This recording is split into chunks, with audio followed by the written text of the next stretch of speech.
saudara-saudara, apa kabar di siang yang cerah ini? Nggak mungkin malam kan ya, jadi suasana kita siang yang cerah atau pagi yang indah.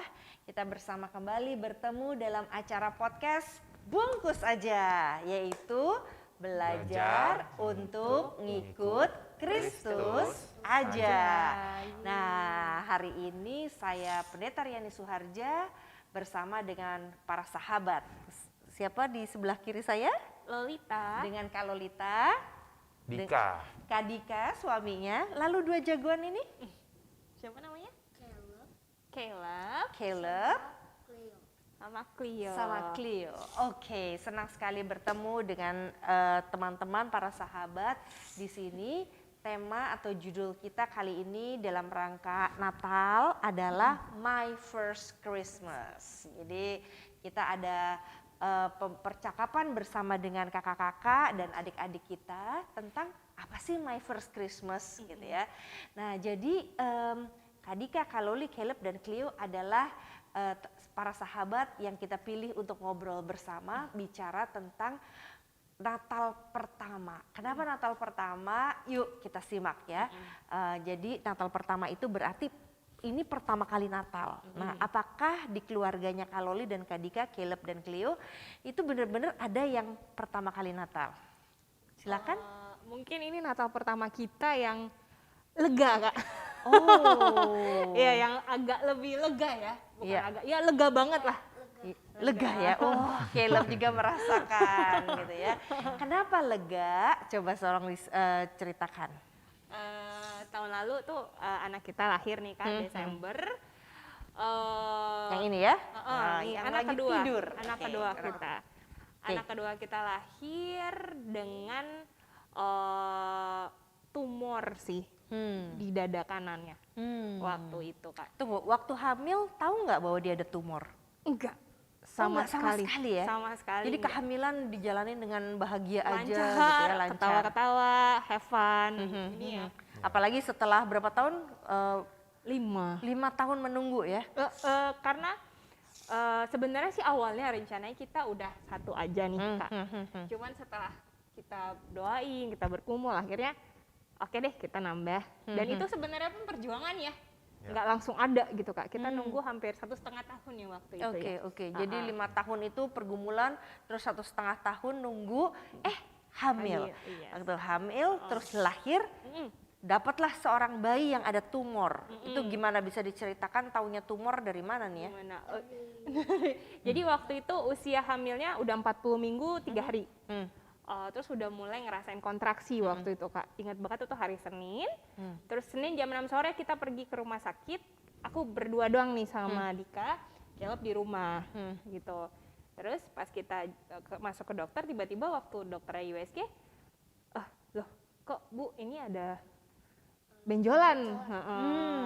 Ada benjolan nih Bu, coba Ibu ke feto maternal waktu itu. Jadi kita langsung ke feto maternal dan dilihat, iya bener nih ada benjolan.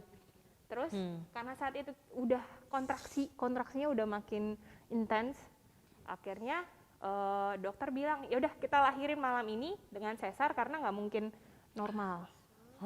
Karena berbahaya waktu itu, karena takutnya malah pendarahan ya waktu itu.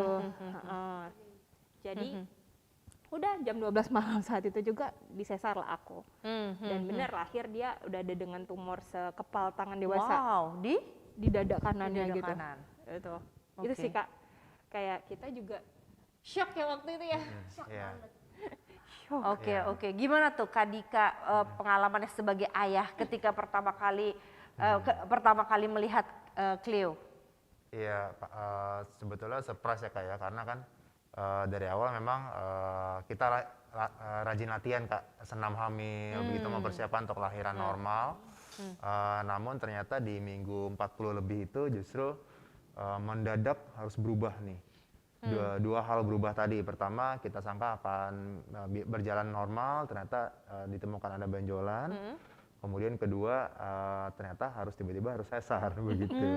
Jadi ada 2 surprise itu yang di satu malam yang sama, cukup mengagetkan.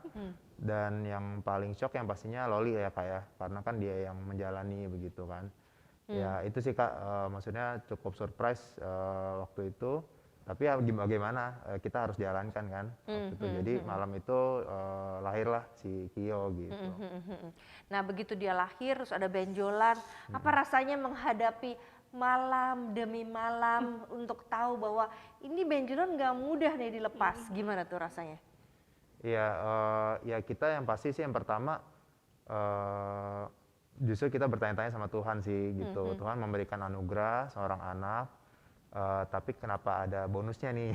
Oh oke, bonus ya, Iya iya. gitu. Jadi kita bergumul karena ternyata buat dokter juga tidak mudah Kak gitu. Jadi dokter, kita sempat ke dokter bedah anak, dibilangnya ini hemangioma lah, ada yang bilang limfangioma. Jadi beda-beda Kak, dokter-dokter juga beda-beda. Iya.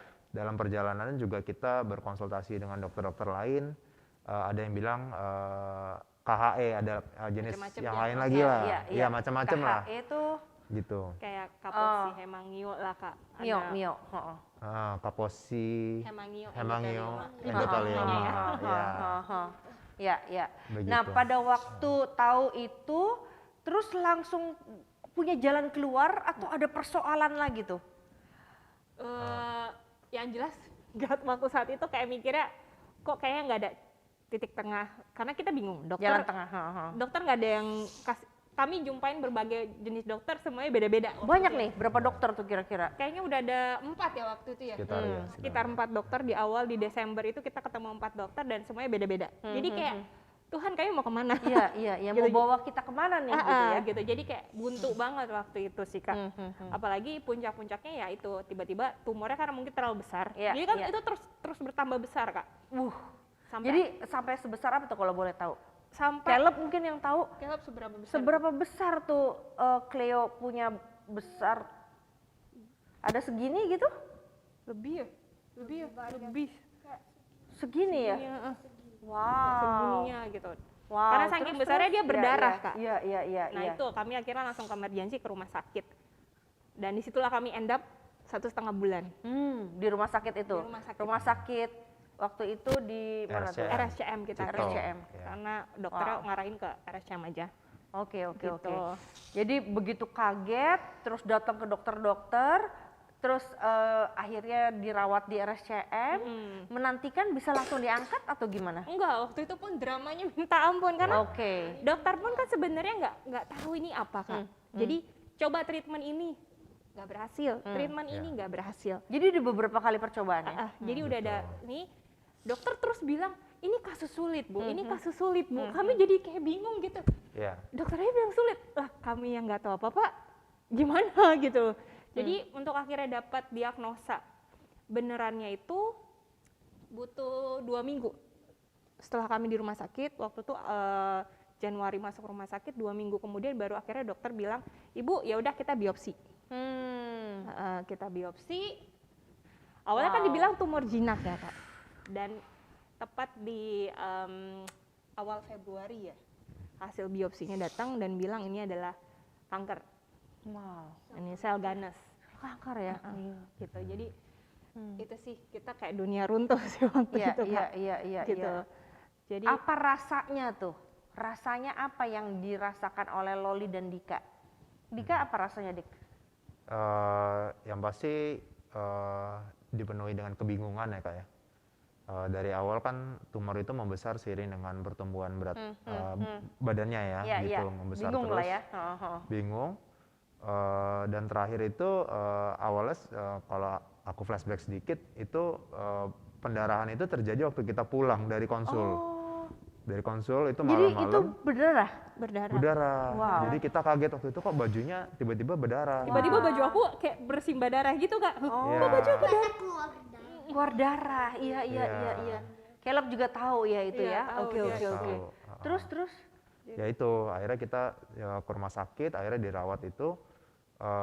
Nah itu tadi si Loli bilang butuh waktu 2 minggu untuk akhirnya dokter memutuskan biopsi gitu. Karena sebelumnya ya memang karena di banyak dokter anak Kak yang melihat dan mereka juga belum pasti, jadi sepertinya mereka ingin mengambil langkah yang minimal invasif lah, Apa tuh minimal? non operasi. Non-operasi. non Berarti operasi, dia apa jadi disedot atau dikasih obat? kasih obat dulu, Kasih obat jadi ya, berharap kecil berharap gitu ya. mengecil dulu, baru Padahal diangkat. Yang terjadi Malah terus Terus membesar. membesar. itu berapa bulan prosesnya sampai terus bertambah besar sebelum operasi?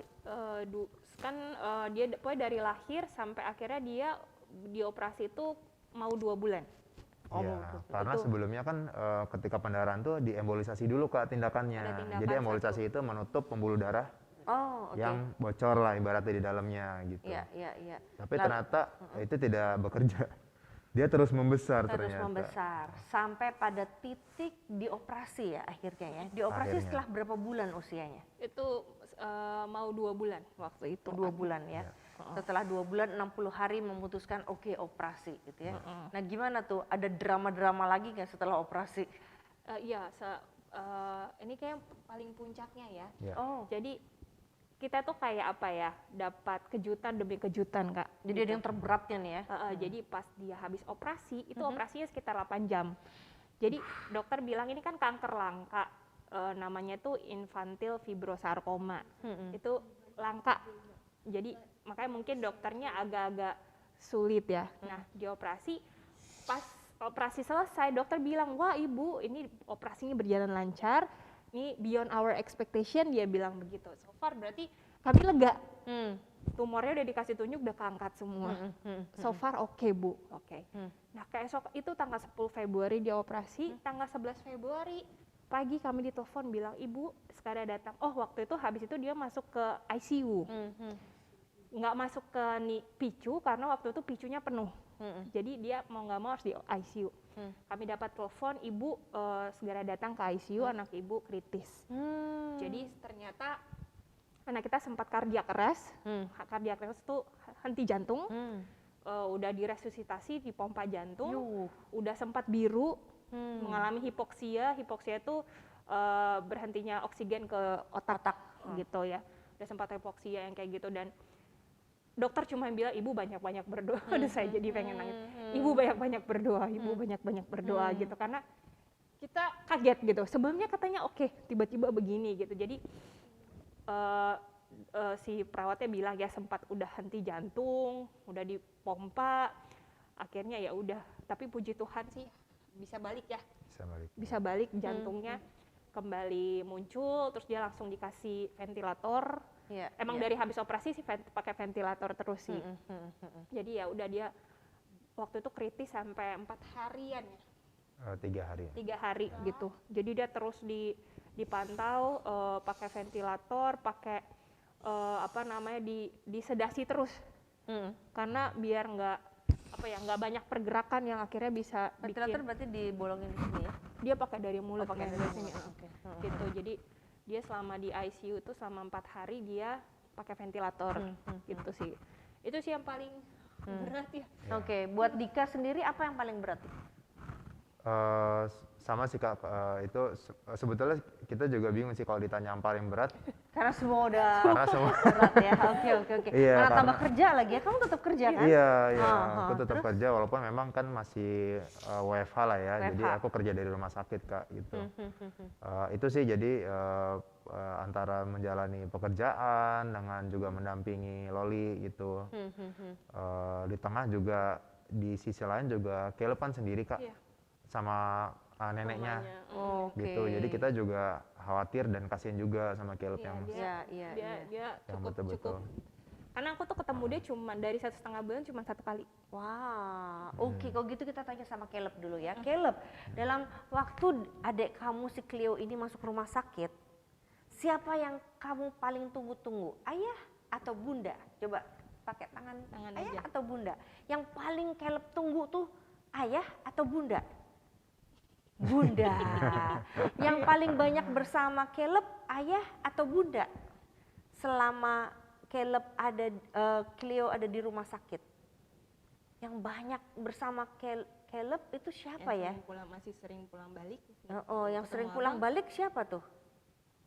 si ayah. Ayah. Berarti, aduh, lihat ayah bunda, bapak ibu, benar-benar kerja keras. 2 orang orang tua ini untuk menangani 2 orang anak gitu ya. Ada yang kerja keras pulang ke rumah, ada yang ada di rumah sakit gitu ya. Caleb, terus waktu Caleb ayah Bunda nggak ada di rumah gitu ya, siapa yang menurut Caleb itu paling bikin Caleb rasa nyaman, aman di rumah? Terus rasa, aduh Caleb nggak takut dah karena nggak sendirian. Ada siapa tuh? Ada nenek. Ada nenek, ada nenek. ya. Berarti peran orang tua kedua belah pihak juga sangat penting ya. Sangat Jadi penting. ada nenek jagain Caleb, Iya. bikin Caleb rasa nggak dia sendirian aja walaupun ayah bunda nggak ada gitu ya. Oke. Nah, oke, dalam perjalanan ini pastinya kan ada hal-hal yang dialami berdasarkan perjalanan iman, gitu ya. Nah, saudara-saudara, ayah bunda, tentu kita menanti-nantikan bagaimana kisah Dika Loli dan keluarga mengalami perjalanan iman yang sangat panjang.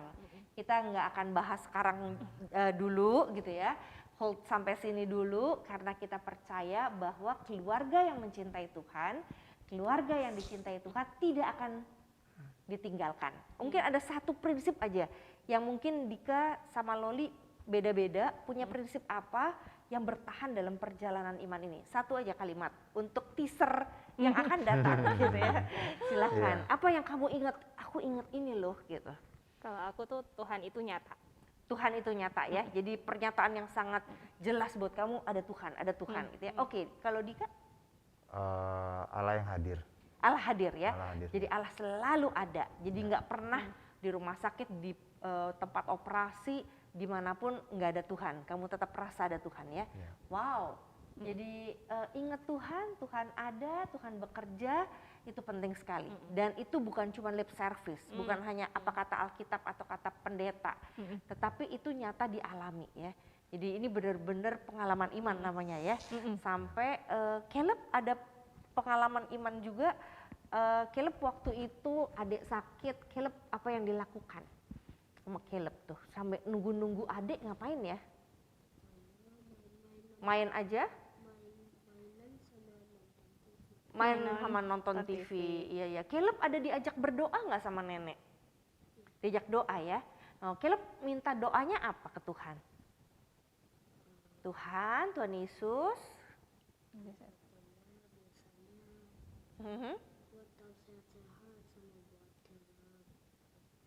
Buat Caleb sehat sama adik sehat. Buat adik sehat dan Caleb sehat. Dan nyatanya adik sehat atau enggak?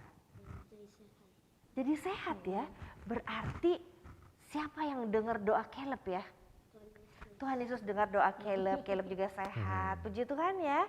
Oke, kita akhiri dulu sebelum kita lanjutkan dengan cerita-cerita papa mama bersama dengan Tuhan Yesus gitu ya. Dalam podcast yang akan datang yaitu Bungkus Aja, belajar untuk ngikut Kristus aja. Sampai ketemu dan selamat